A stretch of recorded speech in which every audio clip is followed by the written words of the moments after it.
Welcome in to this week's edition of the MISL Weekly Podcast. We're back from our holiday break. My name's Nicholas Murray. Very pleased to be joined by Chris Economides. Chris, welcome back. It's great to be back. What's the old adage? Be it ever so humble, there's no place like home. Yeah, so there is no place like home. There's no place like the MISL recording studio either. Good to see you back too, producer Seth, over in the corner there, smiling away. How was your holiday, Chris? It was fun. I was up in the great tundra that is Rochester, and we'll get into some of the travel woes of some of our teams. But it was also always fun to see family and friends back home. And but again, it's always good to come back home to the not so sunny Florida, but at least it's not wind chill of -50. So. It has turned a little bit chilly, but we're expecting it to be nice and warm. So all of you can be jealous of us again very soon up in the Northeast and out in the Midwest. Sorry about that, guys. Yeah, I never thought I'd be complaining about 50, 60 degrees. So I'm obviously spoiled. You and I have clearly lived here too long, Chris. Yeah. Anyway, let's get into the action because, as you mentioned, there's been a lot of it. You got to see some of it while you were in Rochester, and we've had the teams playing a little bit of planes, trains, and automobiles to get around the place thanks to the northeast storms. But some of the action that we saw was incredibly good over the past week. What we look at the standings though after the dust settles and meet the new boss, same as the old boss. The Milwaukee Wave and the Baltimore Blast are up, sitting 1 and 2. Milwaukee a half game ahead at 7 and 1. Baltimore at 7 and 2, going into this weekend's action. And the thing about Milwaukee is they really had to gut out these two wins against Syracuse and St. Louis this past week, but they got big scoring performances by Carlos Munoz again. Ian Bennett, kind of a little bit of a rebound after that big start to the season he had. And then Pablo, who just exploded out of nowhere to lead them past the ambush with an outstanding hat-trick. Yeah, I mean, they faced a very disheartened Syracuse team after that. Syracuse had gone into Missouri on the first game of a tough three-game trek, won in Missouri. Great win there, and then followed that up the following night with a heartbreaking overtime loss to the St. Louis ambush. The ambush tying the game late and then winning, tying the game in the last minute and then winning in overtime. But give Syracuse credit. They went into Milwaukee, played tough. It was a good game throughout, the entire match, close game. But again, I mean, hats off to Milwaukee. The games, because all teams go through it. All teams go through, the tough travel and the back-to-backs. But Milwaukee and Keith Tozer, they continue to be, them in Baltimore, the class of the league. Everybody who else is trying to emulate, those two franchises. They came back in St. Louis in a game that they actually did the league and the ambush a favor. I was going to mention this, a great favor done by the Waves to go in and play that game on Friday night, originally scheduled for Saturday, but with the Rochester Lancers getting stuck up in the northeast storms, Milwaukee kind of biting the bullet a little bit, and obviously the ambush, a team that they had beaten comfortably at US Cellular Arena only a week earlier, really gave them all they could handle until Pablo led them back for a comeback victory. Well, 2 points. First off, thank you to Sue Black, obviously the owner of the Wave, a consummate professional. Obviously Keith Tozer. Thanks to Keith, he had just trained his team that day with the under the auspices of having Friday off. So it was really caught him by surprise when I called him about 8:30 that evening, saying, "Hey, can you do the league a favor by hopping on a bus tomorrow morning, getting to St. Louis to play tomorrow night?" They always travel the day before. They're never a team that goes in the day of a game. So obviously, he wasn't thrilled about the idea. Sue stepped right in, with Keith's blessing to actually make the game happen because the Lancers were stuck. Yep. In Rochester, as was Missouri. So, one thing about the owners in the league, very competitive on the field, but off the field, I think that speaks volumes about how they each help each other.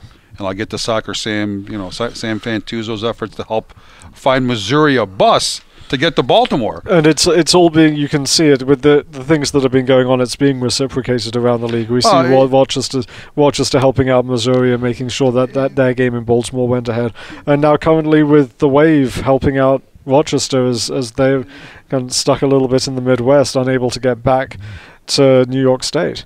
Again, we're all competitors. They're all competitors on the field, but off the field, we all have the same common goal, and that's to make indoor soccer successful in this country.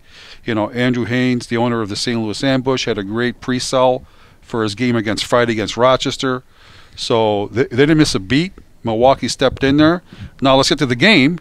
Kudos to head coach Daryl Duran of the St. Louis Ambush. Terrific game plan. They had just gotten blown out the previous week in Milwaukee, 24-4. They came in, and Milwaukee had to do all that they could do to pull that game out. St. Louis was up almost the entire game. Jeff Ritchie had an outstanding game. But again, kudos to all the teams, both organizations, for on the field, off the field efforts.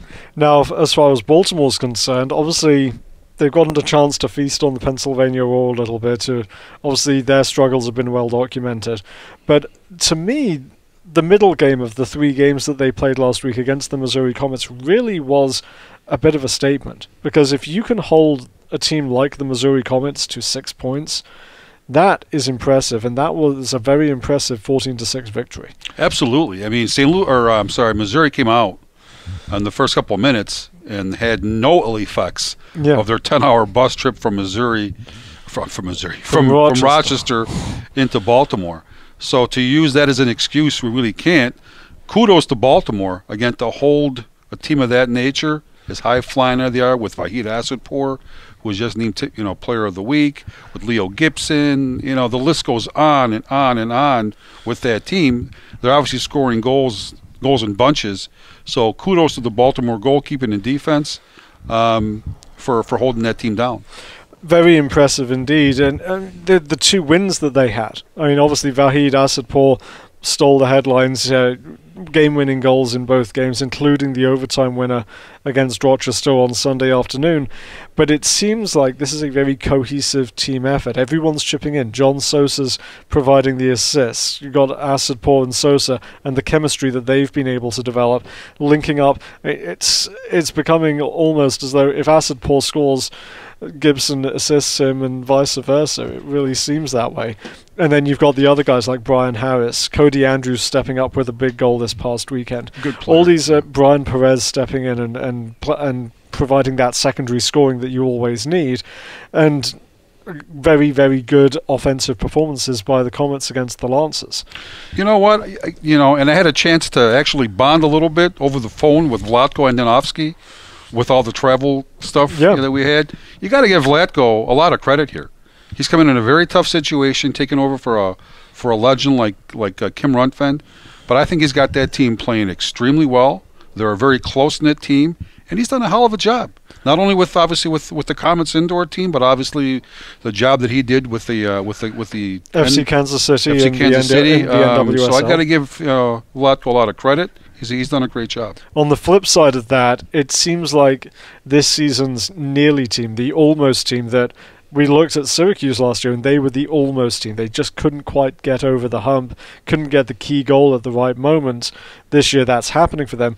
This year, it seems to be Rochester is that team because they were so close to victories in all of the games they played last week. They were incredibly close against the Comets in both of those games, and they were incredibly close in their game against the Ambush too.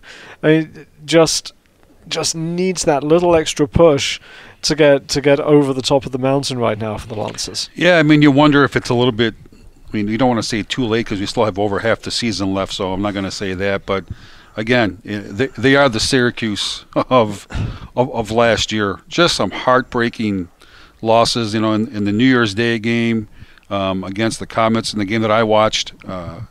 Tremendous game, back and forth action, a lot of goals, great goals.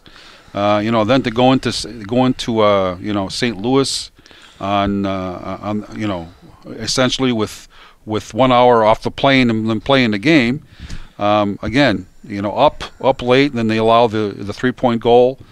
and then they go in the following day and play a very tired. Both teams were tired, obviously, but a great game in Missouri, and then to lose in overtime. So, you look at those 3 games, and it's a microcosm of what their season's been so far.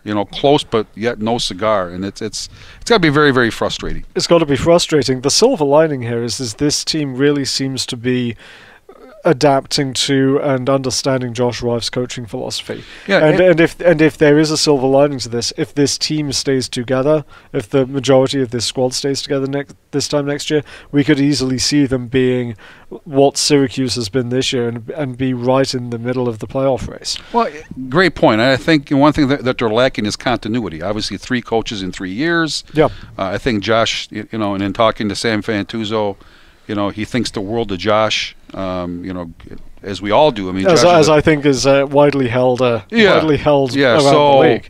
And I think he's grown as a coach. I think some of the things that you're seeing now are due to rookie coach mistakes, rookie coach inexperiences. So I think Josh is growing. And when you look at the Lancer lineup on paper, it's if Doug Miller comes back to form, Mauricio Salas, Bato that they've added now, J.P. Rodriguez. It's a very potent lineup. I just hope from their perspective that it hasn't come too late. I've got to say this for Elliot Fauski, who is having an absolutely phenomenal season for them. They've got a sponsorship deal up in Rochester that they sorted out before this season. They went to the local business and say, "Hey, we want you to sponsor Elliot Fauski for charity. Would you chip in $888 for each goal he scores?" And this company's got to have been sitting there looking at his stat sheet the last couple of years. How much are they contributing? $888 a goal. Holy cow! Yeah, that's a decent amount of money. Obviously reflecting Elliot's number 8 that he wears on the fields, but they looked at his stats from the last couple of years. $888 a goal. Yeah, okay, and he's already set a career high. He's got like 10 goals, hasn't he? He's already set a career high this season. He's well past his previous 2 seasons, and he's still got half a season to go. He's doing an absolutely phenomenal job. My ciphering isn't that great, but that's about $8,000. It's I think it's probably close to about $8,000 to $9,000 that he's raised for charity already. That's great. Which is outstanding. Great. No, I think the Lancers, if they can turn it around in time, could be a real threat. In the playoffs. Should they make the playoffs?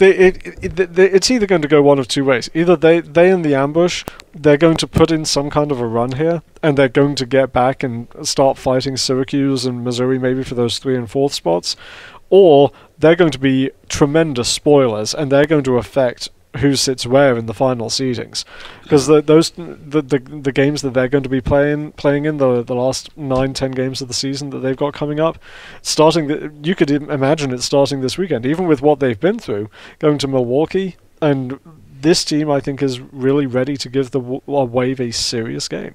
Well, at least they'll be well rested. They'll be well rested. I mean, they haven't gotten back to Rochester, and I think that they're, correct me if I'm wrong, rather than try and fight the planes, trains, and automobiles to get back to Rochester, I think they're just in Milwaukee now. Very, very sensibly, I might add, because I'm sure you guys have seen the number of cancellations. I know a few of my friends have been affected by trying to get back down here to Florida after the holidays, so very sensible to go and spend a few days in Milwaukee, hang out there. I'm sure they're all getting. The one hope is that they're not sick of the sight of each other by the time. No, by the time Saturday night rolls around. From my days with being GMs of teams, Nicholas, I think these are the sort of things that bring teams together. As a matter of fact, no cabin fever going to be going on. You know what I mean? Teams bond. I think we always, when I was with the Rhinos, we always liked to open up the season on the road. Go away on a nice southern swing somewhere for 7 to 10 days until we're good and sick and tired of each other. But those things usually have ways of working themselves out. So I wouldn't be surprised if this trip actually brings the team closer together. Well, that's one of the interesting games that we got this weekend. The other really big game that we've got coming up this weekend is the Missouri Comets facing the Syracuse Silver Knights. These two teams with identical 6-3 records right now. To discuss that and his great season so far, we spoke with the Comets captain Vahid Assadpour, and that interview will be coming up just after this break.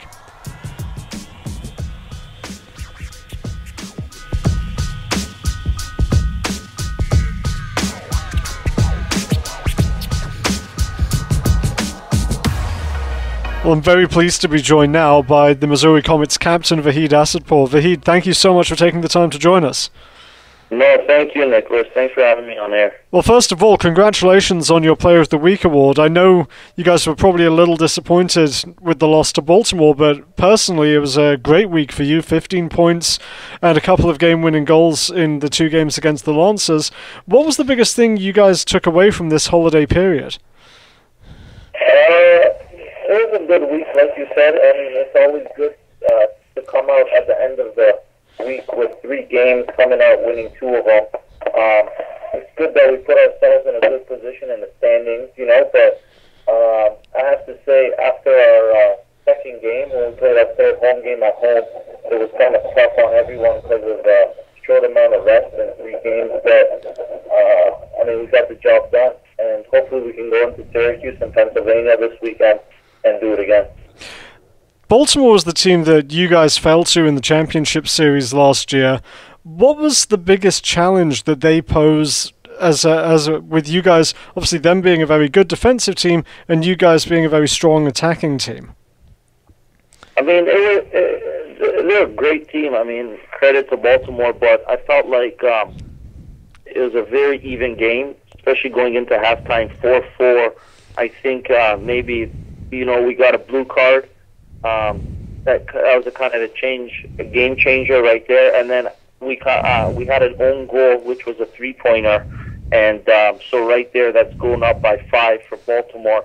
I think those 2 incidents in the game is what kind of made the difference. But, I mean, great team, Baltimore, and hopefully when we face them again, we can get the result.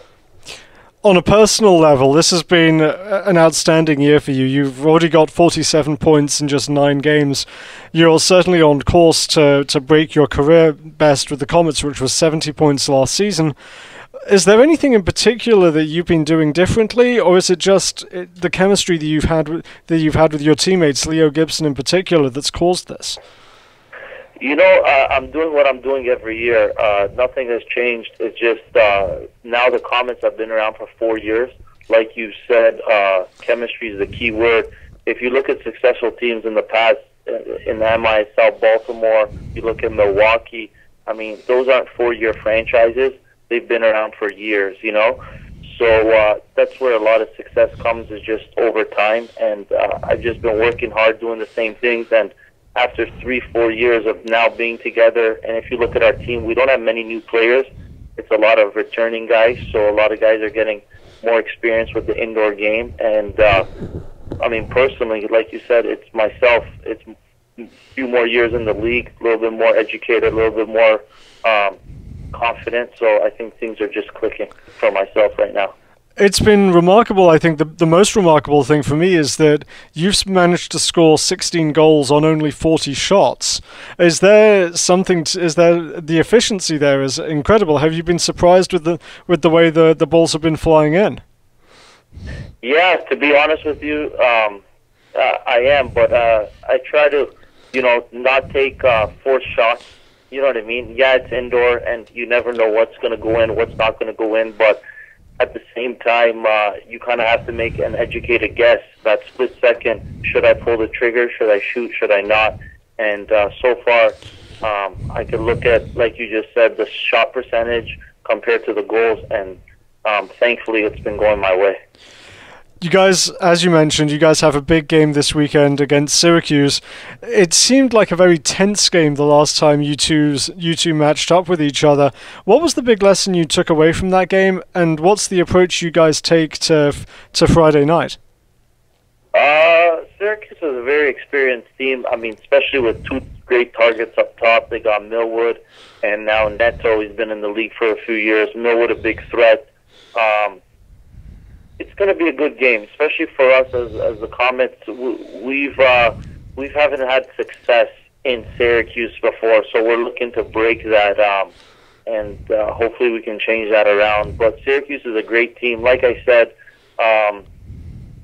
Syracuse now, I think it's their 3rd year in the league. You know what I mean? So they're coming together just like we're coming together this year. So it's going to be a good battle. Well, Vahid, good luck on Friday night, and good luck for the trip this weekend with the trip to Pennsylvania as well. And hopefully we'll talk to you again soon as the playoffs get closer. Thank you so much, Nick. Thanks for having me on air.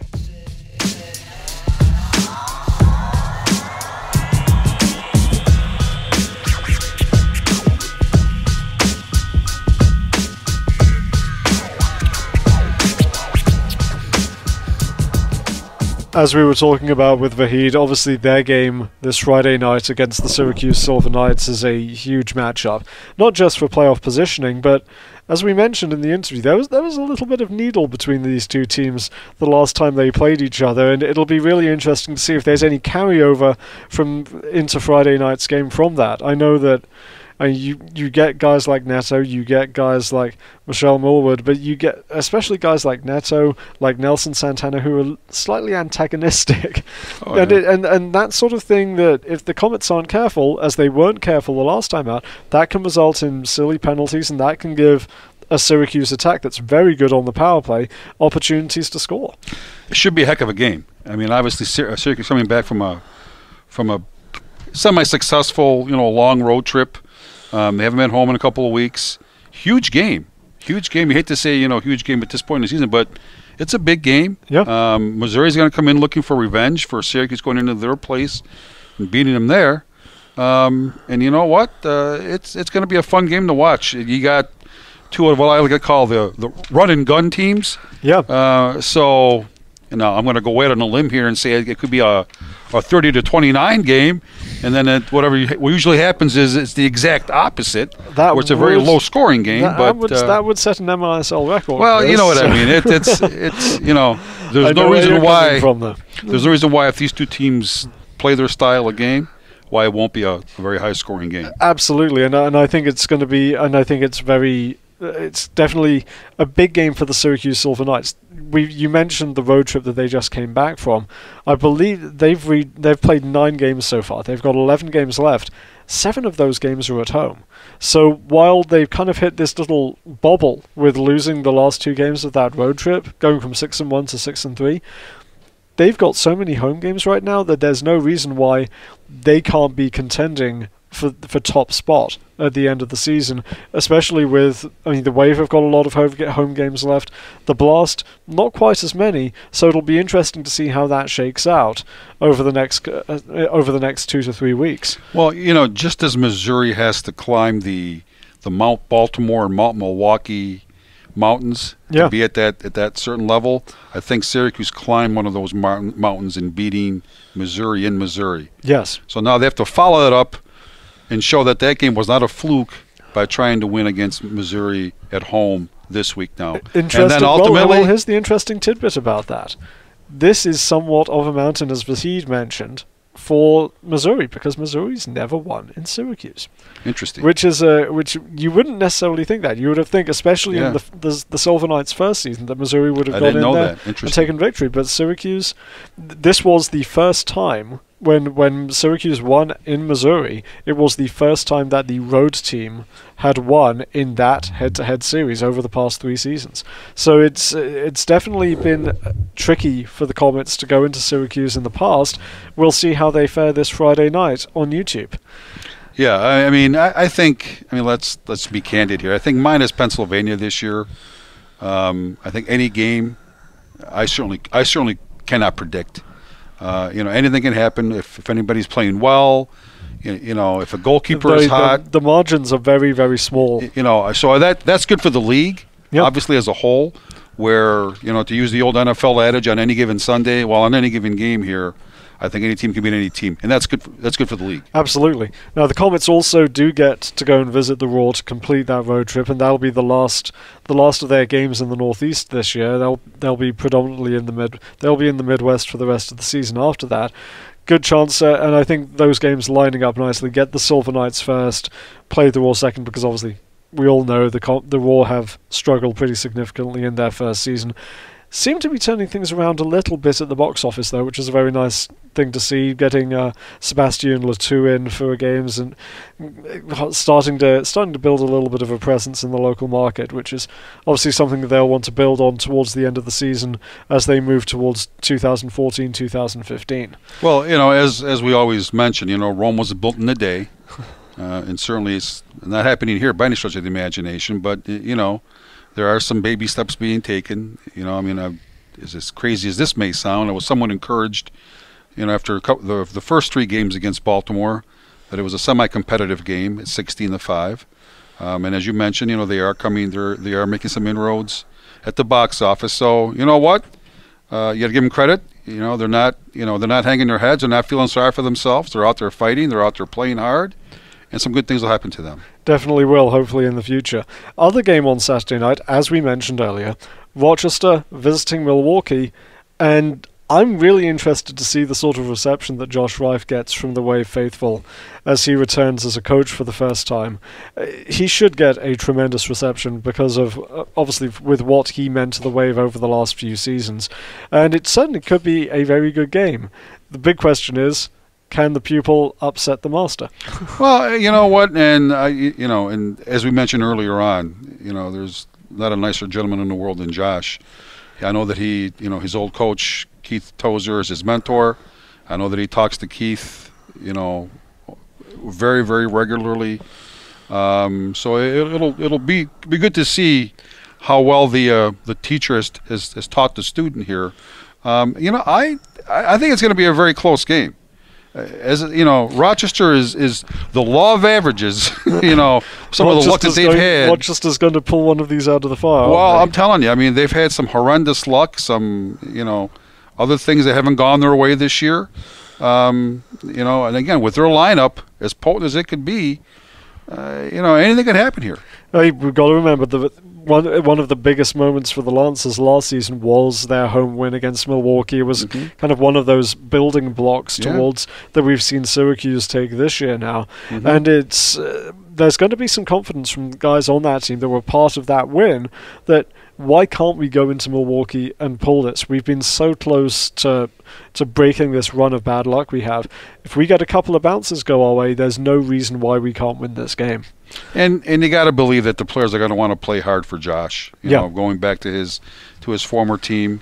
Him and J.P. Rodriguez, obviously, going up against his former team too. And you got players like Dougie Miller and some of the other veterans that have to step up here, and keep this team together, keep them focused. Because again, you win a couple of games, and all of a sudden you're, Syracuse or Missouri lose a couple of games, and you're right back in it. I know that Rochester the Rochester plays Syracuse, I think, the following weekend. They've still got, I think, at least 2, if not 3 more games against them. So there's ground that can be made up there. Anything can happen. Obviously, if the Lancers can break the hex that the Silver Knights have held on them. No, well, again, obviously Syracuse has gotten their Midwest games out of the way. Rochester, after this game, will have their Midwest games out of the way. So it's mostly East against East now, and mostly at home.